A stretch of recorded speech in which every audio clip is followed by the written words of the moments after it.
So, let's go identify what is a quadratic equation.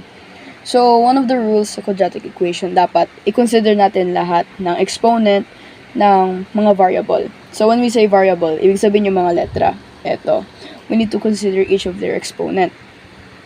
So, pag sinabi natin na yung exponent kasi sa quadratic equation, hindi dapat tataas or bababa sa 2.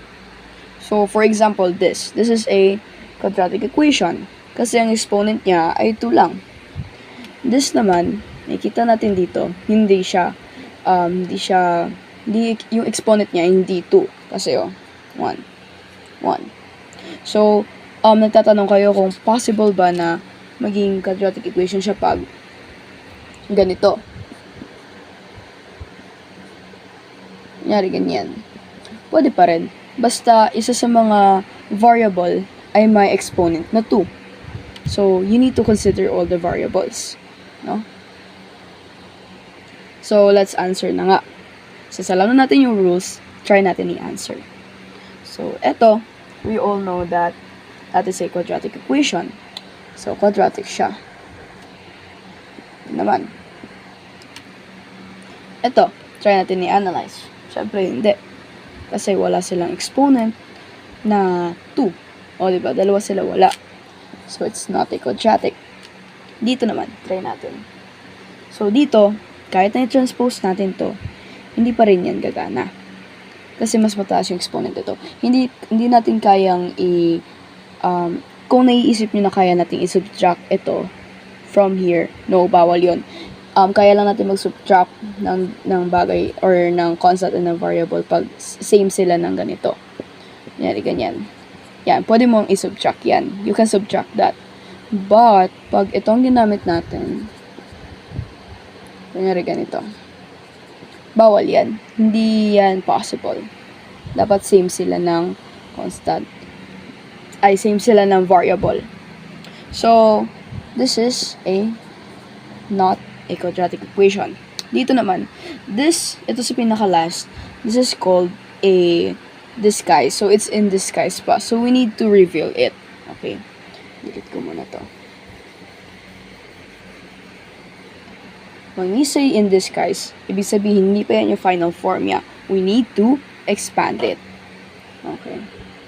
So, FOIL method lang. So, 3m squared, may squared na. Minus 5m plus 12m and minus 20 is equal to 2m. So, yan na siya. Okay. So, pagtapos niyan, solve muna natin ito. Paikliin muna natin to. So, 3m squared ito 2 plus 7m minus 20 is equal to 2m. Pwede pa natin i-simplify. Or simplify it, transpose 3m squared plus 7m minus 2m minus 20 is equal to 0. Ito, magiging positive 5m.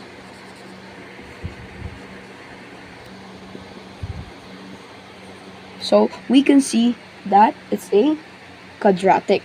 Kasi, meron siyang isang variable na may exponent na 2. Now, let's determine kung ano yung A, B, at C ng isang quadratic. Okay? So, kunyari ay f squared is equal to 4 minus 3f. What is the A, what is the B, and what is the C? So, we always need to know or kailangan nating i-memorize yung standard form. Standard form is ax squared plus bx plus c is equal to 0, where a cannot be equal to 0. Bawal. Yan. So, hanapin natin. So, first, we need to write it as a standard form. Paano? By transposing. So, f squared, transpose mo yan. Of course, uunahin natin to. So, magiging 3f minus 4 is equal to 0. Ganyan.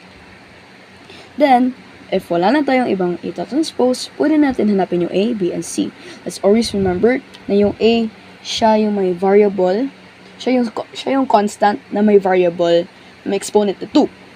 Yung b naman, siya yung constant na may variable with the exponent of 1. And yung c, it's just a constant. Okay? So, f squared. So, f1 niya, may invisible 1. So, a is equal to 1.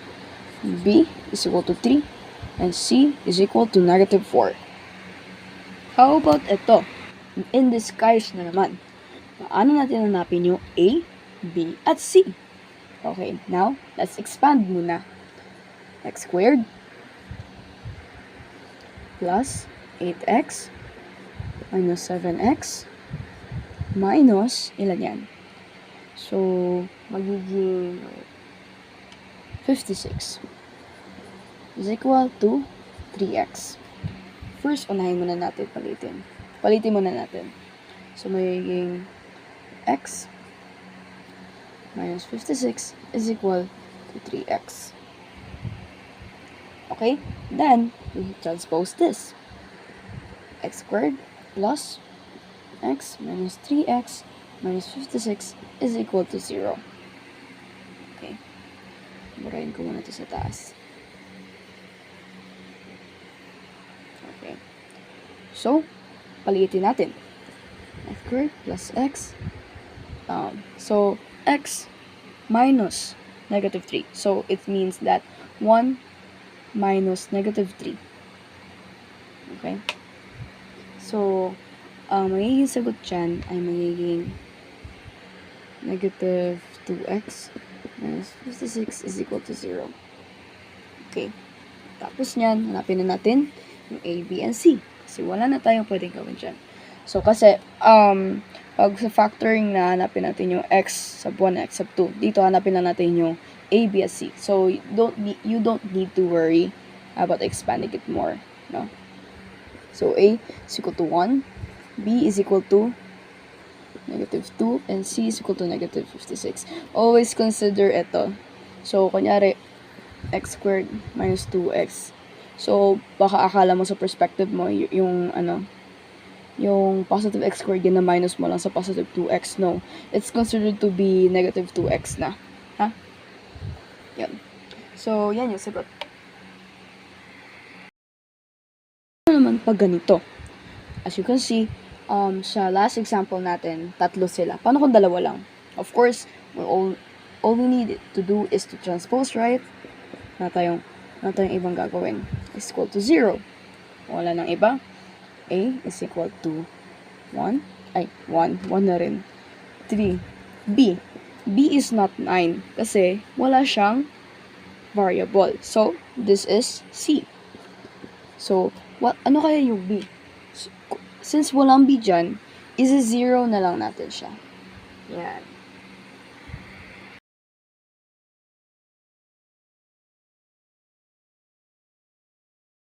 Now, di ba kanina, hinanap na natin yung A, B, and C. Ngayon, gagawin natin siya sa form ng ax squared plus bx plus c. Okay? Hindi natin hanapin yung A, B, and C, but we will turn it in the form of this. Ganyan sila. So, i-expand natin. So, medyo mga disguise lang yan sila. So, full method, 3x minus x squared and equal to 9. And pagtapos nyan, of course, we will transpose. Pero, napansin nyo bakit may x squared dito sa nandito yung x squared? Pwede nyo yung lipat-lipatin. Okay? Basta tama lang yung pagkakalagay-lagay mo. So, ganyan na siya. Katapos nyan, Ma'am Melody, she prefers na positive yung unang number. Okay, yung unang term ay positive. So, in order to make it positive, ita-times natin sila, yung buong equation sa negative 1. Okay? So, negative 1 times negative x squared, positive x squared. Negative 1 times positive 3x magiging negative 3x. Negative 1 times negative 9 will be positive 9. And negative 1 times 0 will be 0. Paano naman pag ganito? yan yung sagot Diba natin. kanina yung mga Yan yung examples kanyang natin is standard mga form. ganyan. Or mga ganito. Diba? Ngayon, bakit ganyan? So, medyo, ano lang yan siya. Easy lang if you know yung kanyang technique. So, ang technique niya, of course, square the first term, which is this. So, 4x squared. Pag sabing square the first term, kahit yung constant and yung variable, is-square mo yan. Kasi ganito yan yung kakalabasan niya. Yan, square. Square natin siya. Okay? And then, we actually multiply these two terms, and then, we multiply them again by 2. Okay? So, 2x times 5 is equal to 10x. Then, we multiply it again by 2, which will be 20x. Okay? So, 20x plus 20x. Then, we also square the last term, which is that. Magiging 25. So, one tip, pag nakita nyo ganito, ang magiging kalabasan niya yan is laging positive. So, lahat ng isa-square mo na negative, magiging positive na yan. Equated to 3x. So, hindi pa yan dyan tapos. Then, we will transpose. Transpose natin. 4x squared